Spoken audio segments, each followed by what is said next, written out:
You will never sleep naked after watching this. If you have been sleeping naked, watch this before you go to bed tonight. In the small village of Ogidigba, nothing stays hidden forever, not even in the darkness. But Adunni, a lively young woman of 22, always believed the night belonged only to her dreams.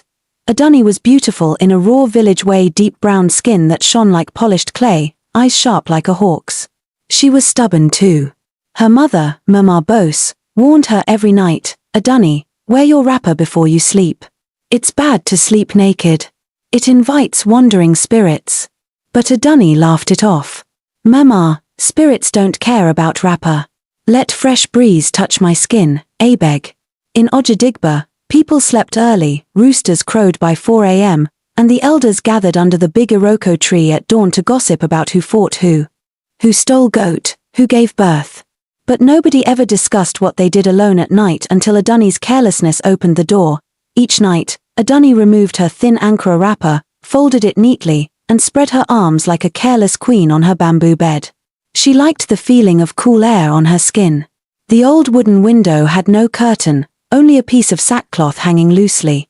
The moon slipped in through it every night, a silent witness. The first few nights, nothing happened.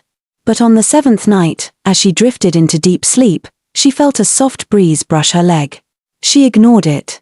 Then something like cold fingers tapped her foot. She turned and mumbled, half asleep. Outside her window, a pair of yellow eyes blinked in the bush. Something watched. Something that shouldn't have seen. By morning, Adunni forgot about the strange feeling.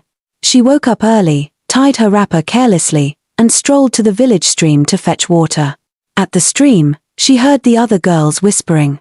They always gossiped, but today they spoke in low, worried tones. "Did you hear?" whispered Sade, her friend. "Papa Abuka said he saw strange footprints by his compound last night." Adunni giggled. "Footprints? Maybe it's your boyfriend spying on you." Sade didn't smile. "These ones are different. Big. Wet. Like something came from the river at midnight."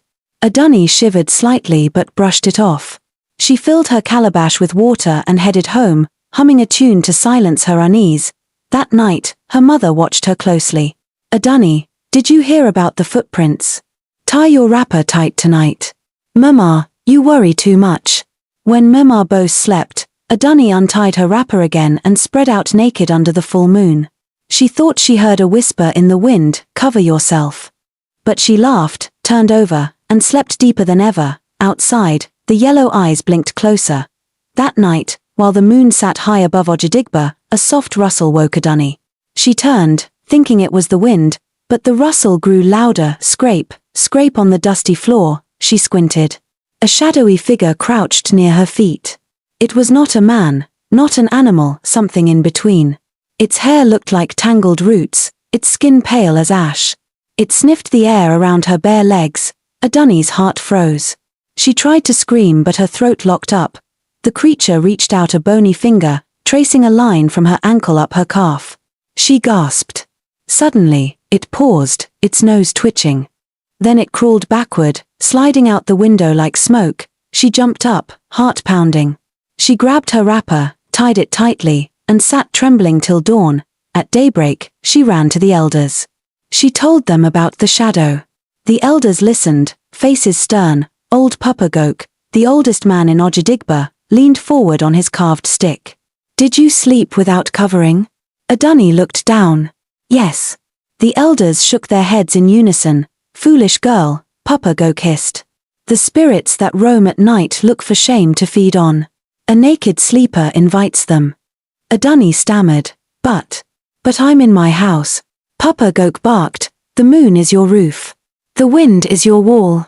In Ogidigba, the night is alive. You broke the shield." Her mother wept and tied 7 wrappers around her waist that night. But Adunni knew it was too late. The thing had found her scent. The elders decided to cleanse Adunni's compound. They gathered at dusk with palm fronds, cow horns, and bitter herbs. They sprinkled salt, murmured chants, and told her to kneel in the center of her room.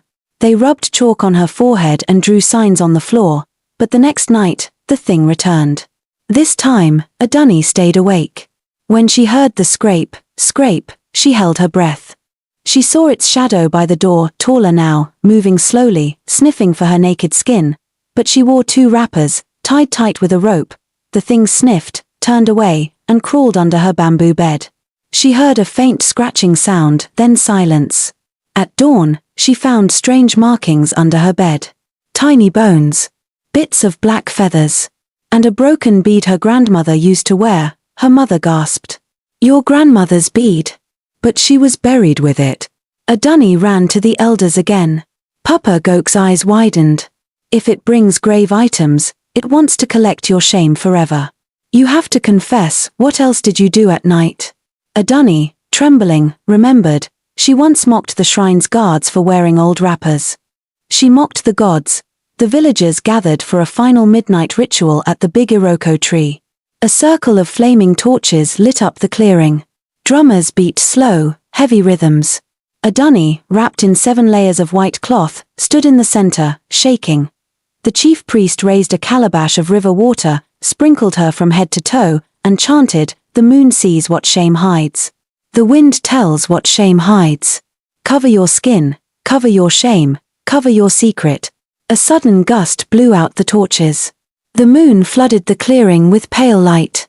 From the dark edge of the forest, the creature crawled forward, no longer hiding. Everyone gasped.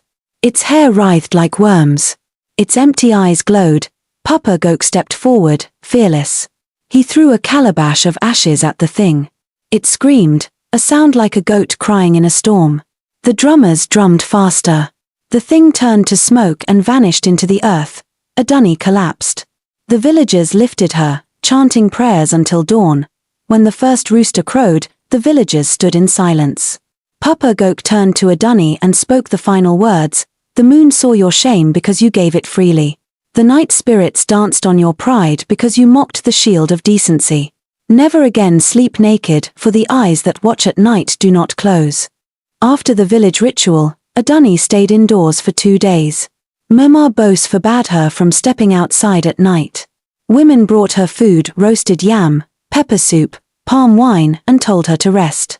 They believed the evil had gone with the smoke, but Adunni could not sleep well. At night she heard soft giggles outside her window. Sometimes it sounded like children playing. Other times it sounded like her own voice mocking her. "Cover yourself." Too late. By the 3rd night, she told herself it was only the wind. She forced her eyes shut, clutching her wrapper tight. But sleep was restless. And the moon was full again. Midnight. Adunni turned on her mat and heard a soft knock on her door, tap tap tap. She froze.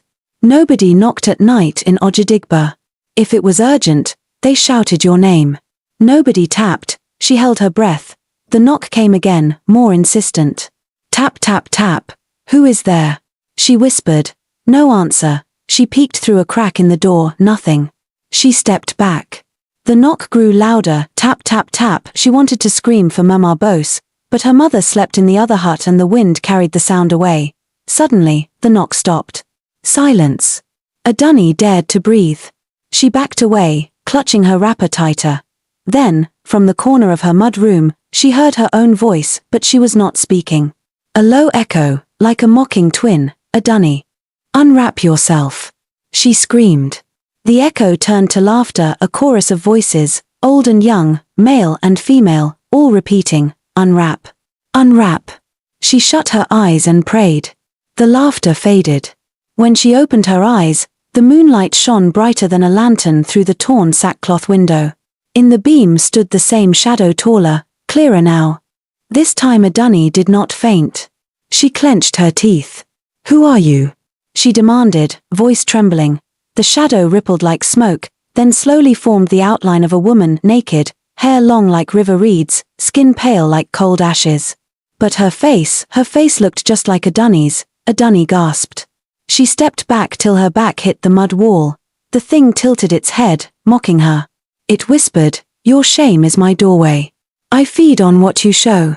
Adunni remembered Papa Gok's words. The spirits feed on shame freely given. Tears welled in her eyes.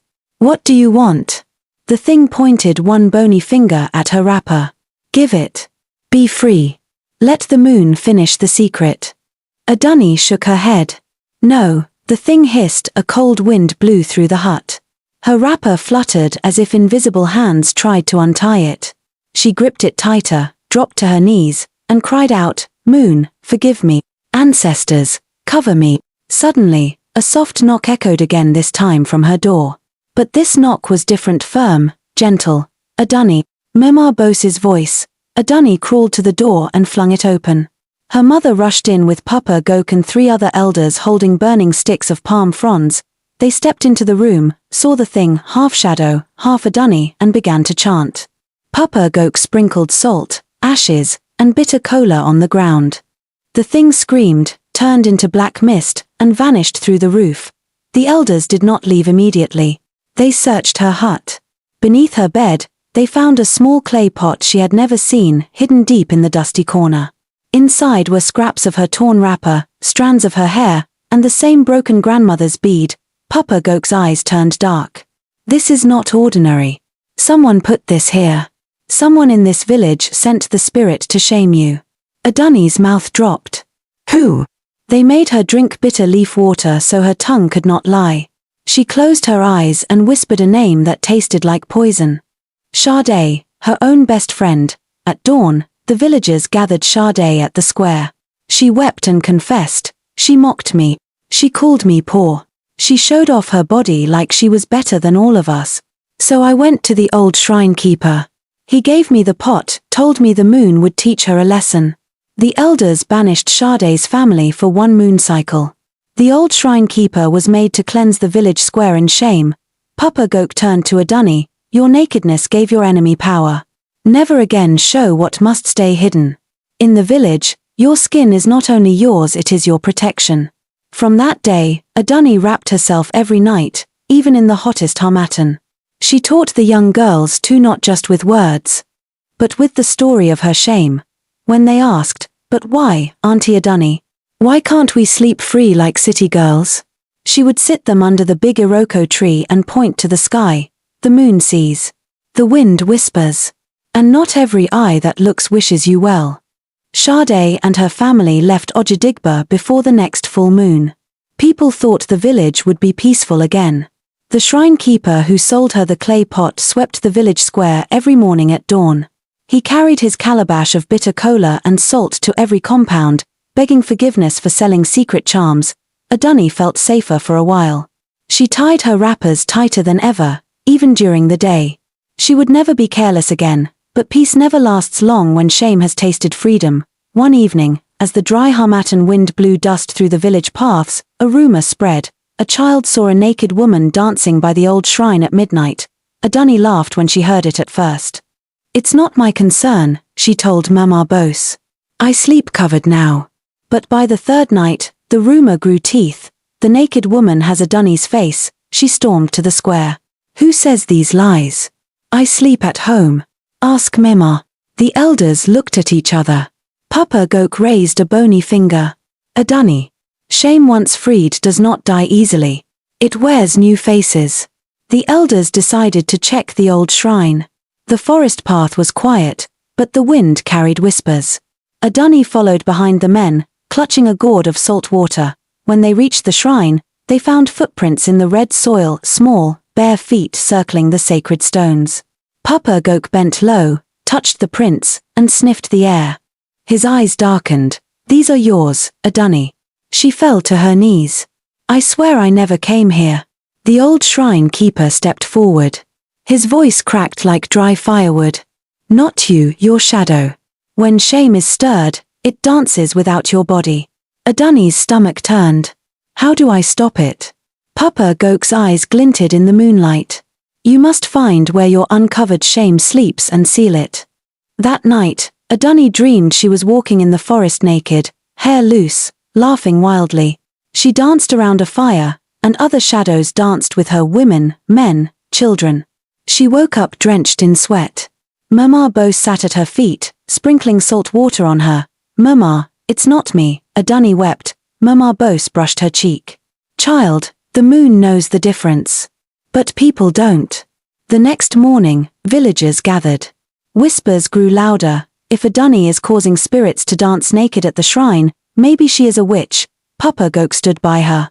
But fear makes even wise men weak. The village youth demanded proof she was clean. One moonless night, the elders tied a white cloth around Adunni's eyes. They led her under the ancient Iroko tree, the oldest tree in Ogidigba, said to hide secrets in its roots. Villagers gathered with torches. The chief priest poured palm oil on the ground and placed a calabash in front of her. If your shame is clean, the calabash will stay still. If not, the ground will swallow it. Adunni knelt, trembling. The drummers beat softly. A cold wind circled the tree. The priest chanted, "Moon that sees what cloth hides, wind that whispers secrets, reveal the truth." He placed the calabash on the soil. Adunni held her breath. The calabash trembled, gasps echoed in the darkness. Suddenly, the ground beneath it cracked, a small hole opened. Swallowing half the calabash before it stopped, Papa Gok dropped to his knees. Her shame still feeds the night. Adunni fainted. She woke at dawn in her mother's hut. Papa Gok and the priest sat by her bed. They explained the last test. She must find the source, the old grave where her grandmother's broken bead came from. Adunni's grandmother was a stubborn woman too, a trader who ignored the elders' rules. She died mysteriously at night under the same full moon. Papa Gok whispered, "Your grandmother's shame still walks with yours. Go to her grave. Confess. Bury your nakedness with her." At midnight, Adunni walked alone to the village graveyard. She tied 7 wrappers around her waist, shoulders, and chest. On her head, she carried the clay pot with her torn wrapper scraps and the bead. The wind hissed as she reached her grandmother's grave, a mound under a crooked palm tree. She knelt, pressed her forehead to the cold soil, and whispered, "Grandmother, I mocked what should not be mocked. I showed what should stay covered. I seal it here. Carry it back. Sleep well. Let me sleep well too." She buried the clay pot deep in the earth. As she covered the hole, the wind fell silent. The moon slipped behind clouds. For the first time in weeks, Adunni felt no eyes watching her. The next morning, the elders inspected her hut. No more knocks. No more giggles. No more footprints. The villagers gathered, some ashamed they doubted her, others whispering new gossip, but no one called her witch again. Papa Gok lifted her hand under the Iroko tree. "Let this girl's shame be sealed. Let this village remember, not all customs are foolish." From then on, parents taught children, never mock a taboo until you understand its root. Never expose what the moon can feed on. And never sleep naked under a living sky. Adunni lived long. She became a midwife, a teacher, and a warning. When young girls teased each other about city ways, dancing half-dressed at night, they would hush when the wind blew. Because the moon in Ogidigba never forgets.